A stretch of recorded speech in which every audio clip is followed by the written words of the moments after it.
ನಮಸ್ಕಾರ ಸ್ನೇಹಿತರೆ, ಎಲ್ಲರೂ ಹೇಗಿದ್ದೀರಾ? ಎಲ್ಲರೂ ಸಖತ್ತಾಗಿದ್ದೀರಾ ಅಂತ ಅಂದ್ಕೊಳ್ತೀನಿ. ಇನ್ನೊಂದು ವಿಡಿಯೋಗೆ ಸ್ವಾಗತ.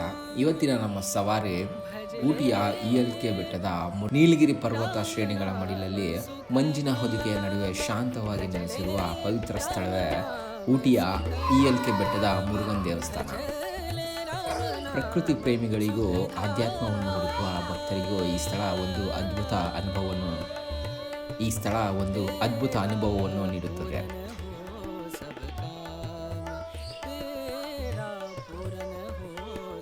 ELK ಹಿಲ್ ಮೇಲ್ಭಾಗದಲ್ಲಿರುವ ಈ ದೇವಾಲಯಕ್ಕೆ ತೆರಳುವಾಗ ಎರಡೂ ಬದಿಗಳಲ್ಲಿ ಹಸಿರು ಬೆಟ್ಟಗಳು, ಮಂಜಿನಿಂದ ಮುಚ್ಚಿದ ಮರಗಳು ಮನಸ್ಸಿಗೆ ಅತಿಯಾದ ಶಾಂತಿಯನ್ನು ನೀಡುತ್ತವೆ. ದೇವಾಲಯದ ಪ್ರವೇಶ ದ್ವಾರದಲ್ಲಿ ಕಾಣುವ ಸುಮಾರು 40 ಅಡಿ ಎತ್ತರದ ಭಗವಾನ್ ಮುರುಗನ್ ಅವರ ಭವ್ಯ ಪ್ರತಿಮೆ ಇದೆ.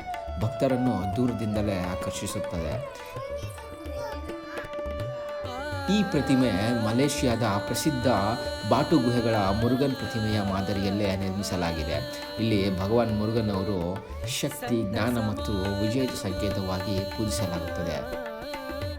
ಅವರ ಜೊತೆಯಲ್ಲಿ ಶ್ರೀ ಗಣಪತಿ, ಭಗವಾನ್ ಶಿವ, ಶಕ್ತಿದೇವಿ ಮತ್ತು ನವಗ್ರಹ ದೇವತೆಗಳ ದೇವಾಲಯಗಳು ಇಲ್ಲಿ ಕಂಡುಬರುತ್ತವೆ.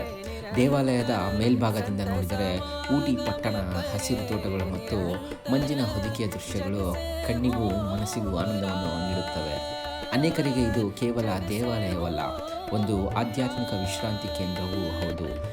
ಇಲ್ಲಿ ಅತ್ಯಂತ ಭಕ್ತಿಯಿಂದ ಆಚರಿಸಲಾಗುವ ಹಬ್ಬವೆಂದರೆ ತೈಪೂಸಂ ಉತ್ಸವ. ಈ ಸಂದರ್ಭದಲ್ಲಿ ಭಕ್ತರು ಕವಡಿ ಅಟ್ಟಂ, ಹಾಲು ಮತ್ತು ಹಣ್ಣುಗಳ ಅರ್ಪಣೆಯೊಂದಿಗೆ ಭಗವಾನ್ ಮುರುಗನ್ನಿಗೆ ಶ್ರದ್ಧಾಭಾವದಿಂದ ಪೂಜೆ ಸಲ್ಲಿಸುತ್ತಾರೆ.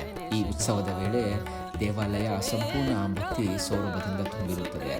ಊಟಿಗೆ ಭೇಟಿ ನೀಡುವ ಪ್ರತಿಯೊಬ್ಬರೂ ಈ ELK ಹಿಲ್ ಮುರುಗನ್ ದೇವಸ್ಥಾನಕ್ಕೆ ಒಂದು ಪ್ರಕೃತಿಯ ಮಡಿಲಲ್ಲಿ ಭಗವಂತನ ದರ್ಶನ ಪಡೆದು ಮನಸ್ಸಿನ ಶಾಂತಿ ಮತ್ತು ಪುನಶ್ಚೇತನವನ್ನು ಅನುಭವಿಸಲೇಬೇಕು.